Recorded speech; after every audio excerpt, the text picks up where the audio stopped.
Sobre o fundo grafite, um triângulo branco à esquerda com a palavra graduação, disciplina, plataforma de ingestão e análise de dados. Pessoal, na segunda aula da semana 2, nós vamos falar de algumas ferramentas para armazenamento e recuperação de dados. Tá? Júlio César Estrela, professor. No estúdio da Univesp, ele está em pé atrás de um púlpito cinza e manuseia um dispositivo para controlar a apresentação de slides, que aparecem ora em tela cheia, ora como efeito gráfico à direita do docente em um plano mais aberto do estúdio. Os slides têm fundo vermelho, textos em letras brancas e uma imagem em marca d'água no lado direito. Linhas e pontos luminosos em azul e roxo remetem a uma estética digital. No primeiro slide, o nome da disciplina e o título da aula: Ferramentas para armazenamento e recuperação de dados. Então, como nós estamos discutindo a disciplina plataformas, né, nada mais importante do que falar de algumas ferramentas para persistir dados. Né? Então, a gente falou de algumas características dessas ferramentas, né, ou desses bancos de dados na aula anterior, né, e vamos descrever alguns, né, que eu considero importantes, né, que são bastante utilizados, embora há vários desses, né. Então, eu selecionei aqui três, né, que é o Neo4j, né, o CouchDB e o Cassandra. Tá? Em novo slide, o professor apresenta o roteiro que está dividido em 3 tabelas: New4j, azul; Count-B, vermelho escuro; e Cassandra, verde. Em cada uma delas, há 3 linhas com as respectivas perguntas: o que é, características e instalação. Bom, o Neo4j ele é um banco de dados no SQL, né? Então tem a característica de não ter os dados estruturados em tabelas e em coluna, né? Permite aí a distribuição desses dados, espalhar melhor esses dados, né? Embora é preciso um ferramental para fazer a junção desses dados que estão distribuídos em locais diferentes. Tá? Ele é altamente escalável, né? Então, e livre de esquemas, né? Então, esses esquemas, em geral, são associados a tabelas, enfim, relacionamento entre essas tabelas. Né? No contexto de nuvem, né? É praticamente, não vou dizer impossível, mas é muito difícil manter uma estrutura de uma aplicação hoje, né? Que roda na nuvem, totalmente no banco de dados relacional. Os bancos de dados relacionais são importantes, são preponderantes, né? Têm suas características, inclusive para aplicações de nuvem, mas não só eles. Né? Então, os bancos de dados relacionais, por conta da sua estrutura, dificultam muito, né, a questão da atualização, né, e da dinamicidade, né, de como as aplicações evoluem hoje. Né? Então, se você evolui a aplicação, né, que se conecta com muitas outras, né, você precisa repensar esse esquema. Né? Então, se você faz um esquema e mantém esse esquema rígido, e atrela isso à aplicação, você vai ter que reescrever a aplicação novamente por conta do esquema. Né? Há soluções certamente híbridas, né, que envolve parte do banco de dados relacional e banco de dados não estruturado, né, mas para garantir a dinamicidade, né, e para garantir ou maximizar a questão de eu conseguir alterar facilmente a minha aplicação em função dos dados que estão espalhados e que eu tenho que juntar, faz muito sentido o uso de banco de dados que não tem esquema. Né?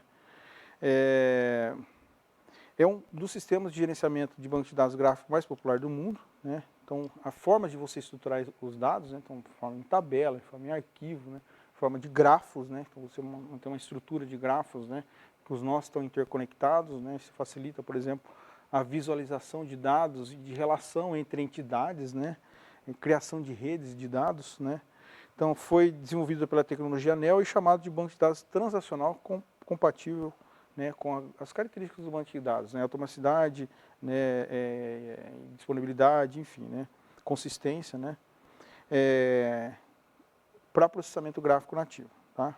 Então, essa característica aí, o símbolo do Neo4j, né, que vocês podem depois pesquisar mais, né, na web, né, que é um banco de dados bastante importante. Né? Slide relacionado ao Neo4j. Neo4j é um banco de dados NoSQL. É altamente escalável e livre de esquemas. É o sistema de gerenciamento de banco de dados gráfico mais popular do mundo. Foi desenvolvido pela tecnologia NEO e chamado de banco de dados transacional compatível com ACID, com armazenamento e processamento gráfico nativo. No canto superior direito, o logotipo da Neo4j, composto por uma esfera azul com 3 círculos verdes sobrepostos e conectados por pequenos círculos brancos entre eles. O docente desenha uma seta vermelha direcionada à imagem. Outra característica do banco de dados, né, que ele segue um modelo de dados chamado modelo gráfico, né? O gráfico, né, ou o grafo no caso aqui, ele contém nós e os nós estão conectados uns aos outros, né? Os nós de relacionamentos, eles armazenam dados, né, em pares de chave-valor, então por isso é importante a gente falar de esquemas que envolvem par chave-valor, né, que eu posso ter isso distribuído em várias localidades, né? E suporta as propriedades de ACID, né? De atomicidade, consistência, isolamento e durabilidade, que é muito comum nos bancos de dados. Tá? Facilita, inclusive, o dimensionamento dos bancos de dados, né? O que permite fazer leituras e gravações em volume muito grande, né? Sem afetar a integridade. Né? No slide seguinte, as características do Neo4j, organizadas em 3 colunas verticais azuis posicionadas lado a lado. Esquema flexível. Segue um modelo de dados chamado modelo gráfico. O gráfico contém nós e os nós estão conectados uns aos outros. Nós e relacionamentos armazenam dados em pares de valores-chave, conhecidos como propriedades. Propriedade ACID. Suporta propriedades ACID completas. Atomicidade, consistência, isolamento e durabilidade. Escalabilidade. Facilita o dimensionamento do banco de dados aumentando o número de leituras/gravações e o volume sem afetar a integridade dos dados e a velocidade do processamento de consultas. Então, a integridade é um banco que é pensado em não esquema, em dados não estruturados, mas que mantém a integridade desses dados e o processamento e as consultas, né, em grande escala. Ele também mantém e fornece um aplicativo web, né, do navegador, né, integrado. Então, no navegador desse banco você consegue criar e recuperar os dados de forma gráfica, né, por meio das interconexões entre os nós de um grafo, né, e você pode exportar todos os dados que você consulta, ou você insere através de um arquivo, né, no formato XLS, né, um formato aí de uma tabela em Excel, por exemplo, né, ou uma planilha Excel, ou no formato JSON, né, e depois você, com base nesses formatos, você pode fazer a recuperação deles, né. Então, como é que eu reestruturo um banco de dados, né, orientado a grafos e converto essas relações em tabelas, uma planilha, né, ou de uma forma mais estruturada para facilitar a análise depois. Então veja que, numa outra dimensão, né, depois que os dados são armazenados, né, como que eu faço a recuperação. Tá? Então a forma como eles foram organizados nos bancos de dados também vai afetar a análise posterior, né, e a recuperação da informação. Em algumas situações, a recuperação da informação ela precisa ser feita de forma muito rápida, né, e a estrutura como os dados são armazenados impacta nessa recuperação. Tá? Então, e a relação entre esses dados armazenados, né, se eles estão mais fortemente acoplados, estão mais próximos, né, considerando que eles são distribuídos, né, se eles são distribuídos de uma forma mais próxima geograficamente uns dos outros, isso também vai facilitar ou dificultar o processo de análise, né, porque o processo de análise pressupõe o quê? Pressupõe a recuperação de um dado que foi gerado, propagado e armazenado. Uma outra característica desse banco, né, é que ele fornece uma API REST, né, que permite a fácil recuperação e a inserção de dados com base na sua estrutura. Né. Então, a API REST, como vocês já viram também em outras disciplinas, é uma API bastante importante, né, que se utiliza do protocolo HTTP, né, e os métodos nativos do HTTP, GET, POST, PUT e DELETE, né, e várias linguagens de programações atuais suportam, né, o padrão, né, REST, né, como Java, Spring, Scala e muitas outras, né, então, o que permite você fazer a recuperação muito rápida, né, dessas informações nesses bancos de dados que tem a ideia de não estruturá-los, né, então distribuí-lo. A estruturação ela acaba sendo feita pela aplicação, né, cliente que vai fazer o processamento em cima desses dados e gerar uma saída. Tá? eu deixo aqui um link, né, de como que esse banco de dados ele pode ser instalado no ambiente Windows, né? Então tem um tutorial bem interessante aqui, né, que é o tutorial desse link, né? Então eu recomendo que vocês façam a instalação desse banco, né, e vejam como é que é o funcionamento dele, tá? O professor avança um slide com dados dispostos em 4 blocos azuis, aplicativos da web integrados. O Neo4j também fornece um aplicativo da web, do navegador Neo4j integrado, que pode ser usado para criar e recuperar seus dados gráficos. Suporta a exportação de dados de consulta para o formato JSON e XLS. Fornece a API Reset, para ser acessada por qualquer linguagem de programação como Java, Spring, Scala, etc. Instalação e configuração. Windows Tutorial.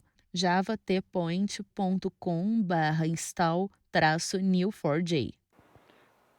Bom, outro banco também conhecido aí é o CouchDB, tá? Também é um banco de dados não estruturado, de código-fonte aberto, né, que é desenvolvido pela Apache Software Foundation. A Apache Software Foundation desenvolve várias soluções de código-fonte aberto, né? Uma das primeiras, mais conhecidas e muito utilizada atualmente, embora tenha concorrentes, é o Apache Software, né? É o software Apache, né, que é o servidor web Apache, né, que hospeda aí milhões, né, de sites no mundo inteiro, né.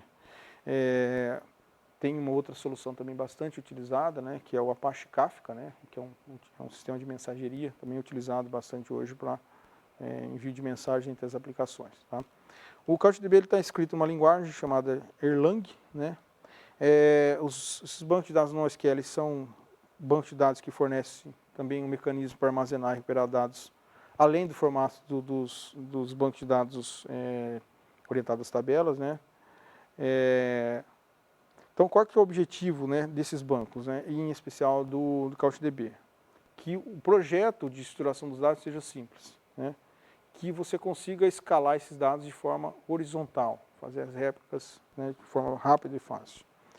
E você ter controle mais preciso da disponibilidade desses dados, tá? Então, uma coisa é você ter os dados estruturados em tabelas, né, e ter uma dificuldade de replicar esses dados uma vez que eles são estruturados em tabela. Se você tem os dados não estruturados em tabelas, né, você consegue ter acesso, né, e recuperá-los de forma mais rápida, né, mantendo muitas das características que a gente já discutiu anteriormente, que são as características da CID, né. Então, esse aqui é o logozinho do CouchDB, né. Tem um logo basicamente de um sofá, né, que é também um banco de dados bastante utilizado, né. Slide relacionado ao CouchDB, com os itens citados pelo professor organizados em colunas horizontais vermelhas e cinza. O CouchDB é um banco de dados NoSQL de código aberto desenvolvido pela Apache Software Foundation. Está escrito na linguagem de programação Erlang. Os bancos de dados NoSQL são outro tipo de bancos de dados que fornecem um mecanismo para armazenar e recuperar dados além do formato tabular usado no RDBMS. O principal objetivo dos bancos de dados NoSQL são simplicidade de projeto, escala horizontal e controle mais preciso sobre a disponibilidade. No canto superior direito, o logotipo do CouchDB, representado pelo ícone de um sofá vermelho. À esquerda, o texto CouchDB escrito em letras pretas. E aqui, pessoal, eu estou comentando de alguns bancos de dados que são base para algumas ferramentas que nós vamos abordar nas próximas semanas, né? Então, propositalmente, eu estou comentando esses bancos, né? Embora há outros bancos aí. Então, esses bancos estão atrelados aí a soluções como o OpenRemote, o OpenHub, o Home Assistant, né? O Dojo, né? Que são ferramentas que congregam aí os conceitos de nuvem, né? De cloud, né? De IoT, né? Que são ambientes que na sua intersecção, né? Que combina aí com o termo de nuvem de coisas, que naturalmente gera muito dado, né? E há ferramentas específicas para lidar com dispositivos, para gerir esses dispositivos, gerar dados, né? E muitas das ferramentas já têm alguns componentes para fazer a análise desses dados. O CouchDB ele também tem uma API hash, assim como o Neo4j, né? Que é baseado em HTTP. Tem uma estrutura simples de recursos, né? Que usa os métodos nativos do HTTP, como eu já comentei, né? Dados são armazenados em forma bastante flexível, né, baseado em documento, tá? Então, eu não preciso se preocupar com a estrutura, tem os dados, né, e depois eu consigo, com aplicações clientes, recuperar essas informações. No slide, mais 4 itens listados em retângulos vermelho escuros. Possui uma API RESET baseada em HTTP. Apresenta estrutura simples de recursos e métodos HTTP, GET, PUT, DELETE, que são fáceis de entender e usar. Dados são armazenados na estrutura flexível baseada em documentos, portanto, não há necessidade de se preocupar com a estrutura dos dados. Facilita aos usuários com um poderoso mapeamento de dados que permite consultar, combinar e filtrar as informações. Então, eu posso fazer o que eu faço no banco de dados relacional, que é mapear esses dados, filtrar, inserir, remover, enfim, consultar esses dados. Bom, o banco de dados CouchDB, né, ele é baseado num container de dados, né, mais externo, tá? Cada banco de dados é uma coleção de documentos independentes, então, na verdade, o banco de dados é um conjunto de documentos, assim como você tem vários documentos na sua pasta lá no sistema de arquivo, esse banco de dados ele tem vários documentos, né, que não obedecem a uma estrutura padronizada, né, mas com base no motor de processamento do banco, você consegue fazer acesso a esses documentos, né, e fazer inserções, análises, recuperações ou apagar alguns dados que estão ali dentro, né. Cada documento é responsável por manter seus próprios dados e esquemas independentes. Então, isso que é interessante dos bancos de dados não estruturados. Cada arquivo, cada documento tem um esquema em particular. Então, pode ser um documento que tem um esquema em JSON, o outro em XML, o outro está no formato XLS, né? E eu consegui fazer acesso a esses dados, né, que estão armazenados em arquivos diferentes, com esquemas diferentes e recuperar a informação, tá? Em geral, o tamanho desses dados, eles são pequenos se comparados com uma estrutura de um banco de dados relacional que tem várias relações entre tabelas. Por outro lado, eu preciso de mecanismos que façam acesso a esses dados armazenados em arquivos diferentes com esquemas diferentes, tá? Então um banco igual o CouchDB, ele precisa ter suporte a fazer leitura de arquivo em JSON, um arquivo XML que obedece o uso de tags, por exemplo, tá? Tem que processar essas tags.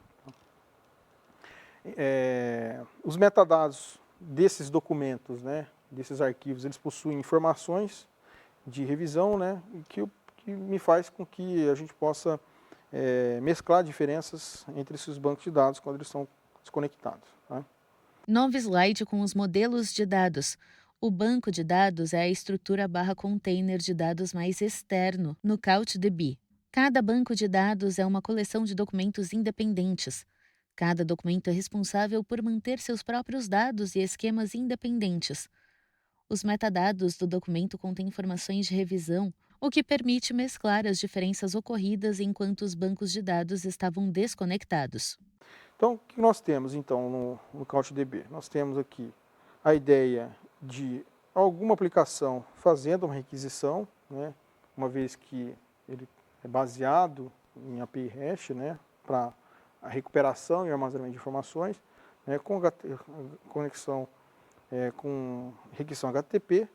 Né. Essas requisições elas são obtidas por um motor de processamento, né, do CouchDB, né, e ele vai fazer a réplica, né, e vai fazer a inserção baseado nos bancos de dados, né, que nada mais são que documentos, né, documentos exclusivos, né, cada um com suas características, né, e que o motor de processamento faz acesso e obtém informação, né, e repassa essa informação, né, de resposta aqui chamando isso aqui de um usuário, né, um usuário qualquer, né, que vai fazer uma requisição para alguma informação que está armazenada nesses documentos, tá? O docente avança um slide no qual há um diagrama de fluxo do funcionamento do CouchDB.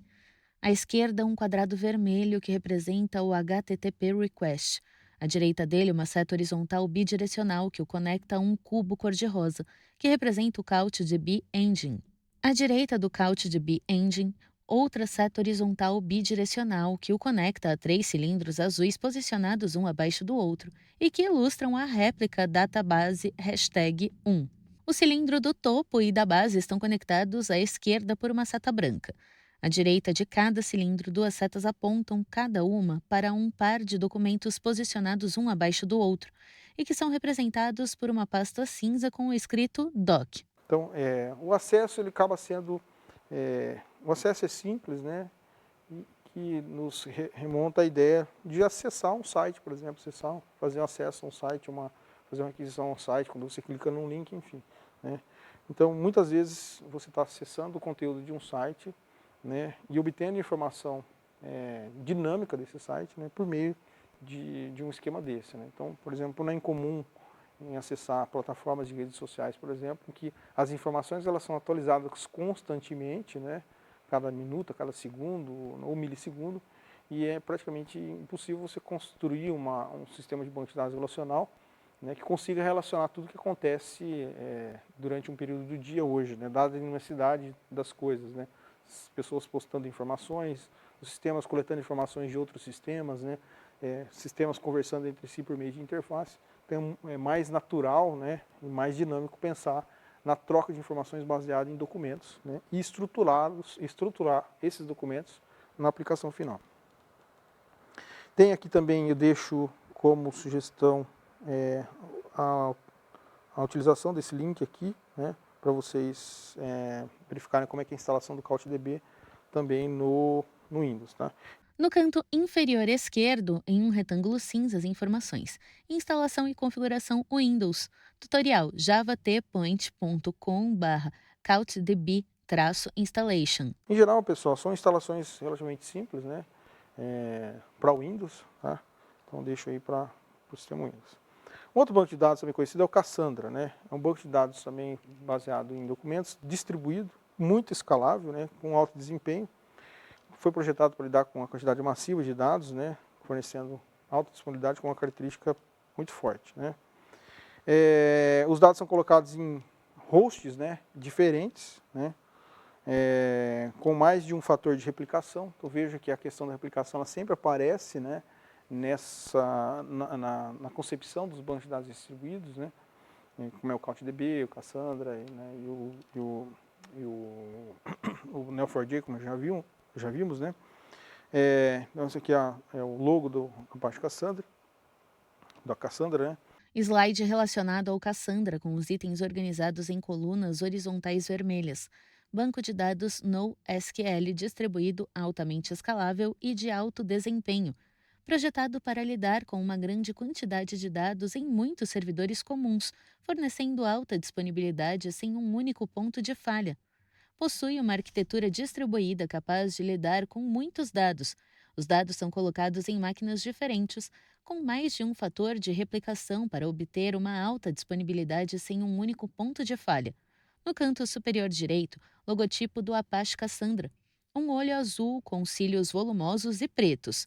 No lugar da pupila, uma estrela branca com linhas interligadas. Abaixo, Cassandra escrito em letras pretas minúsculas. Características baseadas em colunas, né? Então, embora um pouco diferente, né? Escalável, consistente, tolerância à falha, tá? O design de distribuição, o desenho dele, né, é baseado no Dynamo da Amazon. Então veja que alguns bancos de dados surgem em decorrência de alguma limitação, de alguma característica fundamental e preponderante de outros bancos de dados existentes. E também baseado no modelo de dados do Big Table do Google. Tá? Segue um modelo de replicação do Dynamo, né, sem ponto único de falha, né? Então, mas tem um modelo de dados aí baseado na família de colunas. Então, um banco de dados baseado em coluna muito poderoso. Tá? Então, quem que utiliza esse tipo de banco? Né? Empresas como a Cisco, Hackspace, eBay, Twitter, Netflix, enfim. Tá? Novo slide com as características do Cassandra dispostas em tiras horizontais azuis. É um banco de dados baseado em colunas. É escalável, consistente e tolerante a falhas. O design de distribuição do Cassandra é baseado no Dynamo da Amazon e seu modelo de dados no Bigtable do Google. Segue um modelo de replicação no estilo Dynamo sem ponto único de falha, mas adiciona um modelo de dados de família de colunas mais poderoso. É usado por algumas das maiores empresas como Facebook, Twitter, Cisco, Rackspace, eBay, Netflix. Então, um caso bem interessante de aplicação que precisa usar um banco de dados altamente escalável, né, distribuído, né, de aplicações, por exemplo, como Netflix, né? Imagine a quantidade de transações, né, de pessoas ao redor do mundo, né, fazendo acesso a vídeos, né, o tempo inteiro, né? Então, como que essa base de dados Netflix tem que ser projetada para suportar centenas de milhares e até milhões de acessos, né, durante um período de tempo, né, recuperar as informações relacionadas aos vídeos e colocar o vídeo em execução para o usuário. Tá? Então, é um sistema computacional, né, por trás, né, que envolve muito armazenamento, muita recuperação de informação e é preciso de um banco de dados adequado para isso. Bom, a arquitetura do Cassandra indica que um conjunto de nós, né, onde cada um é independente, né, embora eles possam se conectar uns aos outros. Tá? Todos os nós têm a mesma função, eles simplesmente fazem a mesma função, né, e se conectam por meio de uma rede computacional. Cada nó nesse cluster, né, nesse aglomerado de réplicas do Cassandra, ele pode aceitar solicitações de leitura e gravação de forma independente, né, de onde os dados sejam localizados. Tá? No caso de falha de um nó, a solicitação de leitura e gravação pode ser atendida por outros, uma vez que a gente está falando de banco de dados, né, que podem replicar esses dados, né, e manter um nível de consistência. Slide com os itens relacionados à arquitetura do Cassandra. Cada nó é independente e, ao mesmo tempo, interconectado a outros nós. Todos os nós em um cluster desempenham a mesma função. Cada nó em um cluster pode aceitar solicitações de leitura e gravação, independentemente de onde os dados estejam realmente localizados no cluster. No caso de falha de um nó, solicitações de leitura/gravação podem ser atendidas por outros nós da rede. Componentes que fazem parte do Cassandra. O nó, onde esses dados são armazenados. O centro de dados, que é uma coleção de nós relacionados. Então, quer dizer, o nó seria o servidor, o centro de dados, um conjunto de servidores relacionados. Um cluster, um componente que tem um ou mais data center. Então, eu tenho vários centros de dados, né, no contexto do Cassandra. Tem um log de confirmação também, tá, que são importantes nesses logs de confirmação e registro. Aí é uma característica dos bancos de dados também no SQL, né, registrar esses logs, né, para ver o que aconteceu, se alguma falha no acesso, na leitura, na gravação, né, na recuperação de informação. Né. Uma tabela que armazena dados em memória, né, que é main table, né, especialmente para, em um primeiro momento, você conseguir registrar a informação e recuperá-la de forma mais fácil, né, e depois persistir isso num documento, por exemplo. Tá? SS Table, o arquivo em disco para o qual os dados são liberados da tabela. E também o que a gente chama de filtro de Bloom, né? São algoritmos, né, rápidos e não determinísticos para saber se o elemento é membro de um conjunto ou não, né, para lidar com réplica. Novo slide com os componentes do Cassandra. Nele, os itens estão listados em tiras horizontais azuis. Nó, onde os dados são armazenados. Centro de dados, uma coleção de nós relacionados. Cluster, componente que contém um ou mais data center. Log de confirmação, um mecanismo para recuperar falhas. Man Table, estrutura de dados residente em memória. SS Table, arquivo em disco para qual os dados são liberados da tabela. Filtro Bloom, algoritmos rápidos e não determinísticos para saber se um elemento é membro de conjunto. No canto superior direito, um quadrado cinza com as informações. Instalação e configuração Windows. Tutorial java-t.com/cassandra-setup-and-installation.